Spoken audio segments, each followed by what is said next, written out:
So tomorrow we're going to look at the 7 visual elements that all painters are aware of or should be working with. Line, texture, color, space, shape, form, and value. So we're going to do 7 quick paintings, and this is a great at-home exercise also. There's a lot of great shape paintings, which is anything that's 2D. So flat shape, like people like Alexander Calder, Jean Moreau. These are Georgia O'Keeffe's clouds you might have seen in Chicago.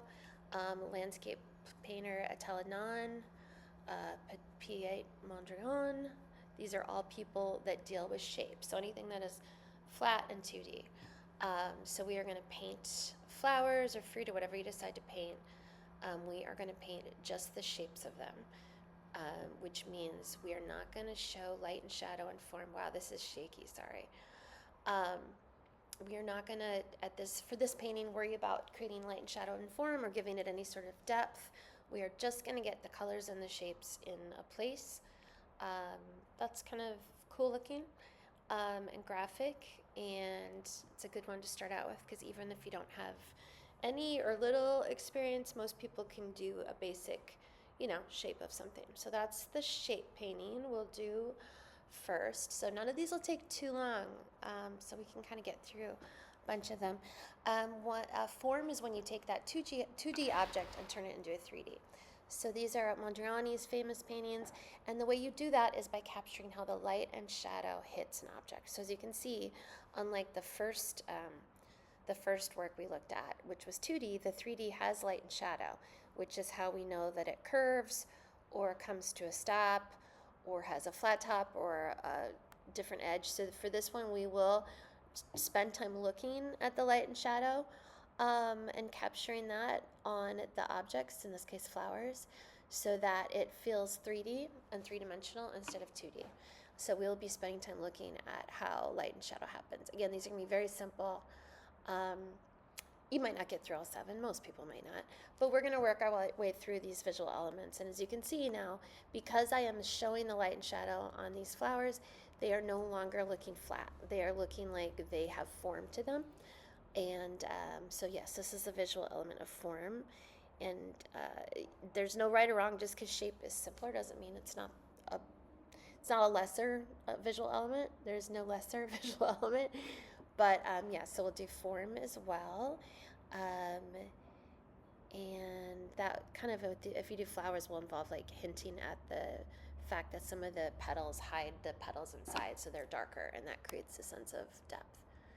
I think I sped this up too fast. This is pretty.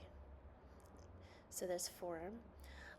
Value is the lightness and darkness of an object or a painting. I think that Monet's haystacks are great examples of that. You can see how the light and shadow hits it, which of course creates the form, but also people like Vermeer played with it and made their paintings more dramatic. Edward Hopper made it more dramatic. Monet made it more dreamy with light and shadow. So we're going to play with that in value. We're going to play with texture. Van Gogh loved having a thick canvas, piles of paint visually. You could really see when you see these in person. This is a quick detail. You can see how he played with it versus Jennifer Packer is a contemporary painter, and she often does a more kind of watered down, more transparent, thinner texture.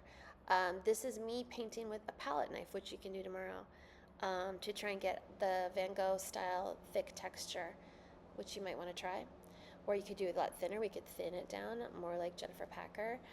Space is how people travel either up and down or back into. This is a mosaic, B.B. Zogby, Grant Wood. Look how far you feel like you're traveling back in space.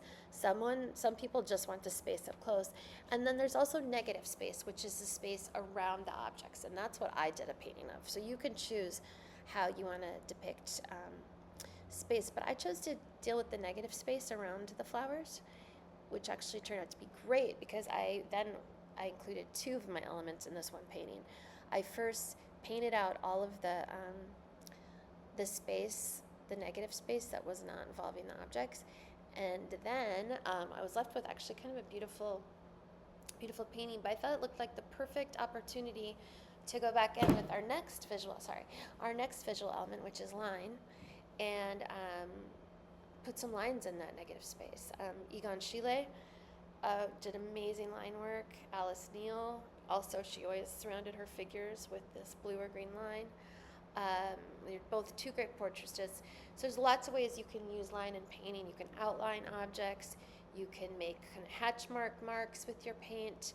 So that will be fun tomorrow. Again, we're going to pick really simple subjects, fruit or flower, or I don't know, a shape, a landscape of a few shapes, so we can go in. And here I went into that negative space I had created with lines and just tried to capture my flowers in line work, the simplest forms.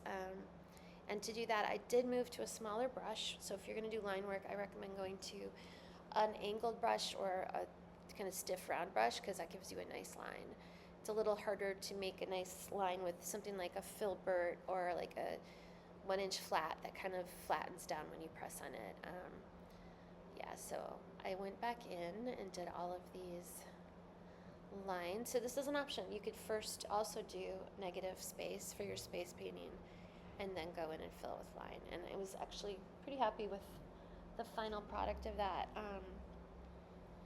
There's something about when you kind of carve out the actual shapes where everything goes that it's kind of ends up being the perfect canvas for line. I'm not sure why, maybe because it's so dark.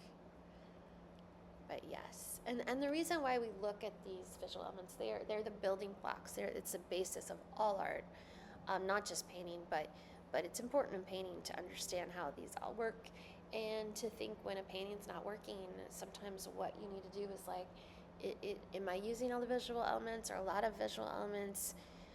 Where could I play with them to make this painting more interesting?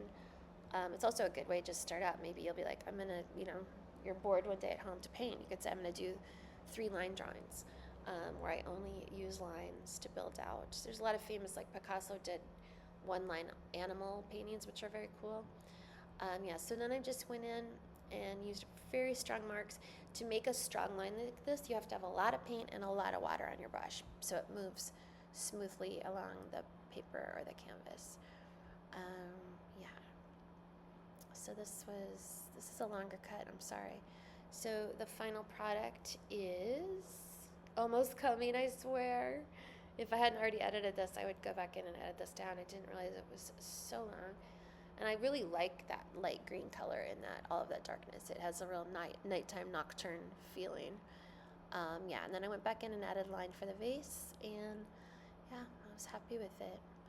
I could have actually painted the whole background as in line work also. I could have done stripes or patterns, but I'm glad I didn't, because I think the line work then stands out more. So then I went back in and did some lighter line work in the darker marks, and I did some darker in the darker rows. Cool. And so here is the final product. Finally, sorry, that was a long segment. Yeah, here's the final product. I don't hate it. And then color is the last visual element, which we kind of had throughout this, but for this painting, I think we'll really kind of just try and match the color of our object and talk about how you get there. These are just some Degas examples of how he really made some brilliant color choices. And again, Jennifer Packer, who uses a lot of one color, and then we'll do like a pop of green. So you could do that. I could have done all my flowers in like an orangish color, and then done like a pop of blue or something would have been also an option. But we'll talk about all this tomorrow. But yeah, we'll keep it simple, but do a lot of different paintings. Okay, see you tomorrow. Bye.